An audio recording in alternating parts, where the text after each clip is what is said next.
People often say to me now, they go, Adam, now that you're retiring from comedy, what are you going to do for a living? Isn't that hilarious? Like I've been raking it in all these years, paying off my mortgage and drink tickets.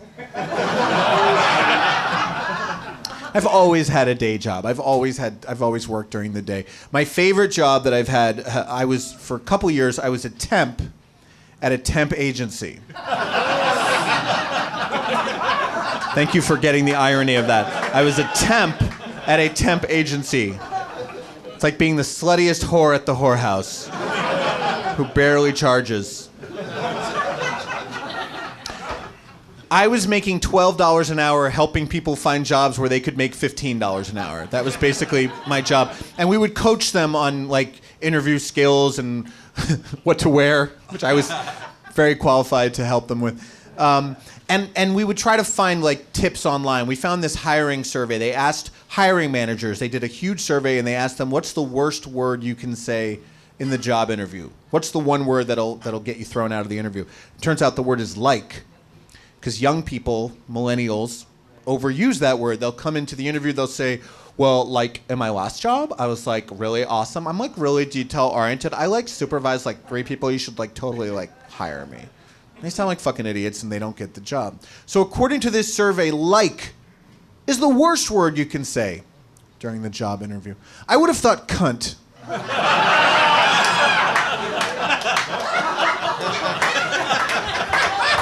If they had surveyed me, cunt would have been higher on the list of words not to say. But no, you can go in for the job interview apparently and you can say my last boss was a cunt and still get the job. But if you say she was like a cunt, you're out. We used to have fun at the temp agency looking at all the fucked up names that would be on people's resumes, because there's a lot of weird names nowadays, just bizarre names. The weirdest one we ever saw, we thought we were being punked. The person's first name was Swastika. I'm not making this up. We were like, come on, swastika? But it turns out that she was from India, and swastika is a rather common name in India because the symbol, the swastika, is an Indian symbol. It's ancient.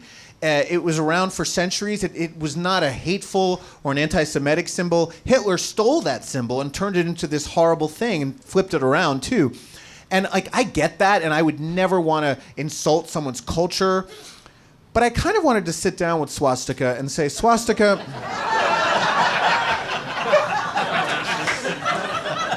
you're in New York now, and you're interviewing for jobs at companies that are probably owned by Jews. You might want to change that name, shorten it a little bit. You know, maybe Swasi, or Tika,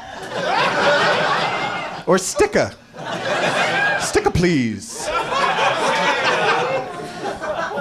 But, you know, I just don't think that swastika is the best name for you to have. And the fact that your last name is Fucktikikes